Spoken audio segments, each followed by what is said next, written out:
going to run through inner and outer thigh exercises that we do here at Farrell's. You can do these two different ways. You can either use an O-ring resistance band, or you can use a medicine ball, or if you don't have either of those, you can use something like a gallon jug. That will help give you some extra resistance. You can also do these with just body weight.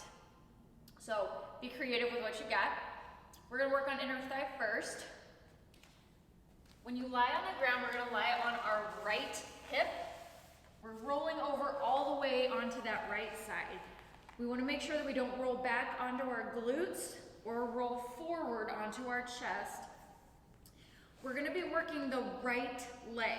So our left leg is gonna come up behind, foot flat on the floor, knee pointed straight to the ceiling. So left knee pointed straight to the ceiling, the right leg is straight.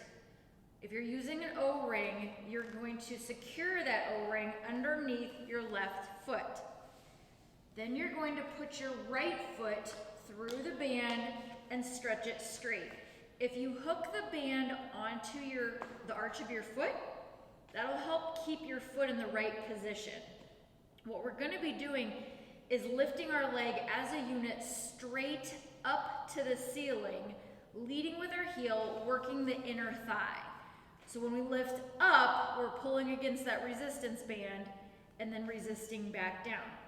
The entire time we do this exercise, you don't want to let your foot hit the floor again. You want to keep it off the floor, keeping tension on that band, working that muscle the whole time, leading up and then back down.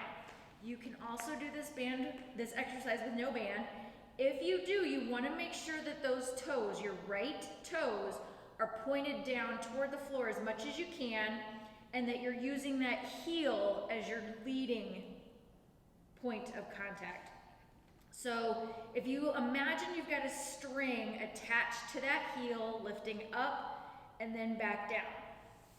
If you want to use some resistance, like a jug, a medicine ball, a weight, a dumbbell, you can put that weight on the inside of your thighs, close to your knee as possible, and then lift up, holding that in place, all right? Make sure as you go through this that you don't start rolling back onto that booty, that you stayed rolled over on the hip, okay? Outer thigh is a little bit simpler. We're gonna stay on that hip. This time we're gonna work the left leg. You're rolled all the way over, both legs are straight. If you're using an O-ring, you're gonna loop it around both ankles, and you're gonna point those left toes down toward the floor. You're gonna lift with the heel up to the ceiling and then resist back down. Again, it's a straight up and down move. We're not moving to an angle or anything.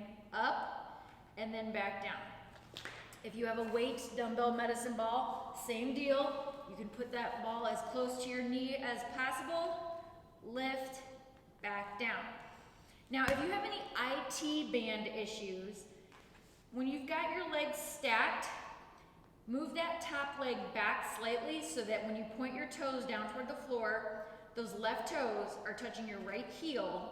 So you've got the legs offset a little bit, and that'll help take some of the pressure off your IT band. If you don't know what an IT band is, you're not having any problems with it. But I stack mine anyways, even though I don't have any issues, so I can prevent any issues from occurring. You can also do inner and outer thighs standing up with the O-ring or with no weight at all. You need to hold on to something for stability. Inner thigh, we're just going to lead with the heel, cross body, squeezing that inner thigh, resisting back, squeeze back. Outer thigh, same deal, out and back.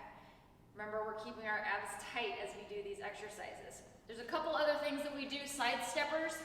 If you've got an O-ring, you can use it. Around your ankles will be more challenging. Around your knees will be easier, but you also have a little bit more flesh, so it may hurt your skin less. So I usually band up, use a heavier band, and bring it up around my knees. So if we're doing side stepper, we step wide, our knees are bent into a squat, we're working that outer thigh, and then we're gonna use our inner thigh to resist on the way back in. Outer, inner, inner, okay? So that's inner and outer thigh. If you have any questions on either of those exercises, let me know.